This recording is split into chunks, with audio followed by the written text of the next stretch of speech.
Alright guys, so we've just covered the squat of the fundamental movement patterns. Now we're going on to the second fundamental movement pattern, which is the hip hinge. Alright, so this one to me personally is one of the most important fundamental movement patterns, even though they're all important. This one to me is the most important because a lot of people battle to get it right. Okay, it's a hard notion for a lot of people to get. I understand because it's not a natural movement in our everyday life now. So basically the hip hinge is from the side view. You're going to take your hips and you treat it like a hinge of a door. So now the hinge is open and now we're going to try and close the hinge by pushing our hips back as far as we can. Alright, and then come up. Okay, so it looks very easy, but it becomes very challenging if you haven't done it before.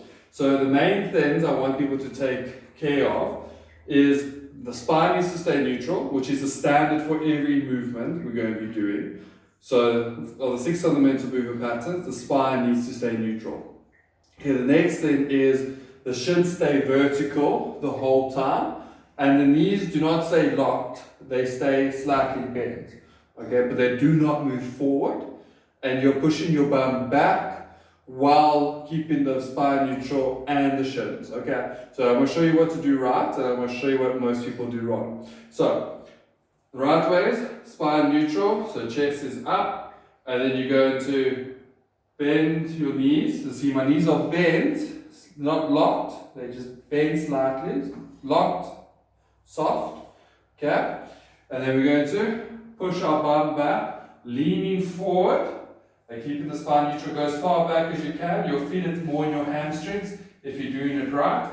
As far back as you can, and then come up.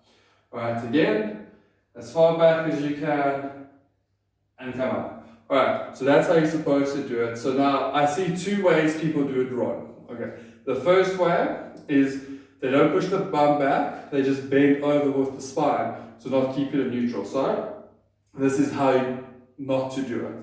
Alright, so going down, then you just bend, and you come up, okay? Going down, and then up. Okay, you see again most of the movement from the spine, not so much from the hips.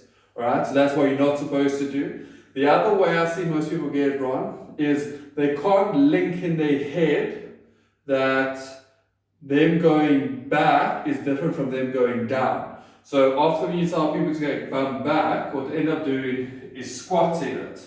Okay? It's a small difference, but if you look closely, so hip hinge, alright, bum back, squat, bum down. So that often happens is when people are supposed to hip hinge, they end up squatting it more than they are. So the easy trick is, look at the knees, they need to stay over the ankles in a stacked position, as the fitness enthusiasts say. Alright, so keep the shins vertical, right, correct. Alright, see, look, not vertical anymore, they're pointing forward, incorrect. Okay, so that's the main reason why people get it wrong, is they battle to connect with it. So an easy trick, because this one's important to me, I like to use, is you go up to a wall, you stand close to the wall, and all you do is push your bum into the wall and straighten. Push your bum into the wall and straighten. Now, using the cue of the wall allows us to think that we need to push our bum into the wall. So obviously if we went down, we're not really pushing it into the wall, we're just grazing the wall.